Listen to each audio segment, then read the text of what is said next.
Bueno, buenas tardes. Soy el Mayor Testa, soy médico hace 16 años. Soy el jefe del Departamento de Docencia del Hospital Aeronáutico Central.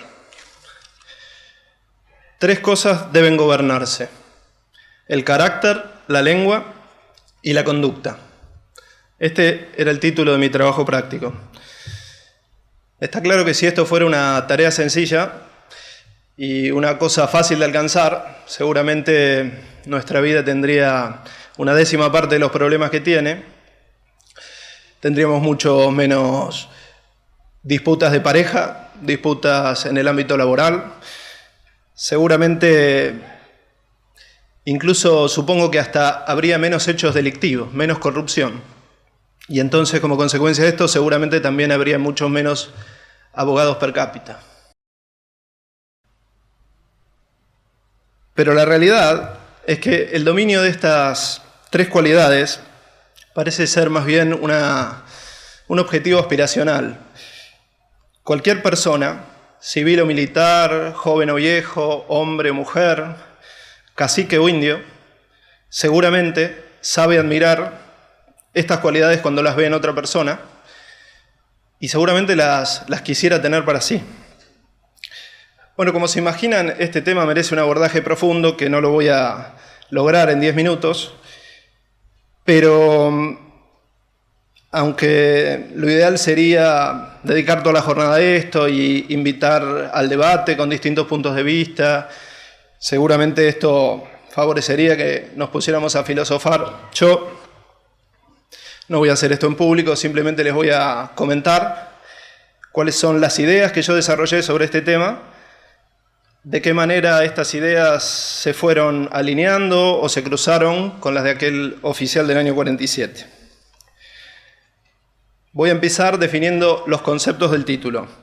La Real Academia Española dice que carácter es la manera de ser o de reaccionar de las personas. Y además dice que carácter y temperamento son sinónimos.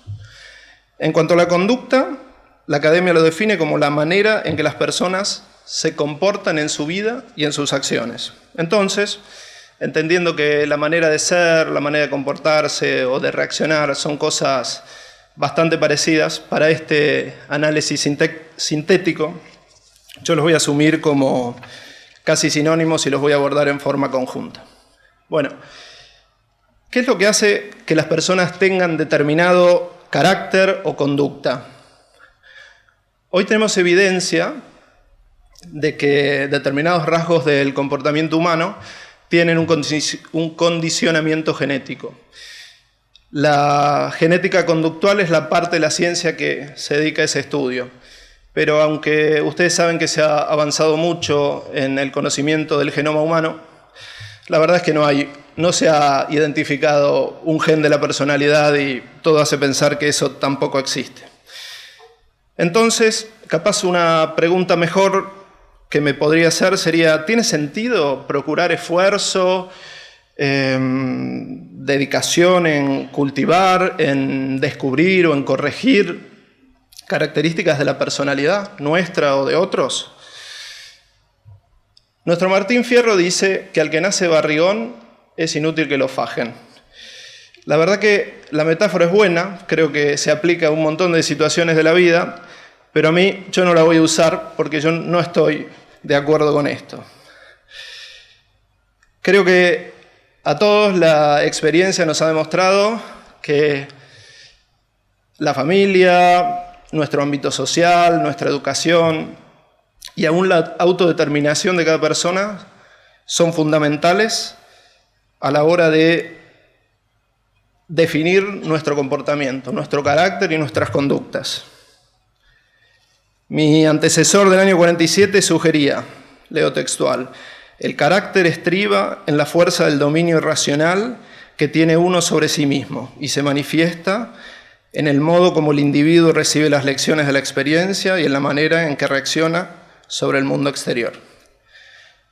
Por ende, creo que no hay duda de que la conducta y el carácter son modificables y es esperable que ello ocurra en la medida que el ser humano va creciendo y va madurando.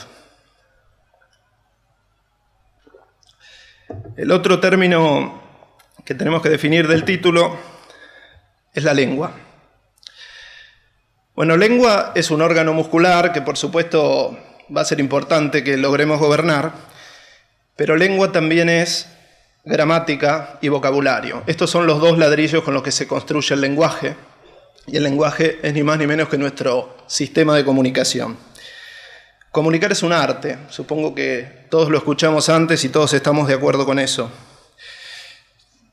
Y en este caso, la genética acá sí que no pesa. Para comunicar no alcanza con elegir las palabras correctas y ordenarlas siguiendo las normas de la sintaxis. Quien pretenda comunicar y hacerlo efectivamente va a tener que desarrollar un instinto para hacerlo en el momento adecuado, teniendo en cuenta quién es su interlocutor, quién es el destinatario de su mensaje y cuál es el problema o el tema que se está abordando. Si desconocemos la importancia que tiene cada uno de estos aspectos en la comunicación, seguramente vamos a lograr una comunicación, en el mejor de los casos, subóptima, parcial y hasta muchas veces va a ser equivocada. Pensemos en una situación concreta. Imaginemos que le queremos presentar un proyecto que hemos desarrollado a nuestro equipo de trabajo. Si nosotros no logramos transmitir los motivos, los fundamentos, los métodos que pensamos para desarrollar eso y los alcances que esperamos de nuestro trabajo, seguramente el otro no lo va a recibir.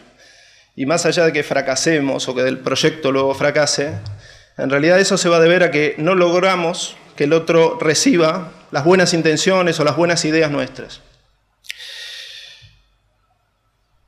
Pero también debemos tener en cuenta que la comunicación no es solamente la parte oral. Es muy importante la parte escrita, siempre lo fue, y hoy tal vez tiene una importancia mayor o distinta, ya que cada vez tenemos más modos de comunicarnos en forma escrita. ¿A qué me refiero? No es lo mismo redactar un texto epistolar en papel o en un mail, no es lo mismo redactar una directiva para subalternos o para empleados de una empresa que escribir un WhatsApp o que escribir un tweet en los 140 caracteres que tenemos de límite. Entonces, tenemos que saber, tenemos que desarrollar el instinto o el conocimiento para saber qué método, qué forma de comunicación, escrita o oral, tenemos que usar en cada momento. Y si no conocemos esos códigos y no tenemos en cuenta quién es nuestro interlocutor, muy probablemente también vamos a fallar.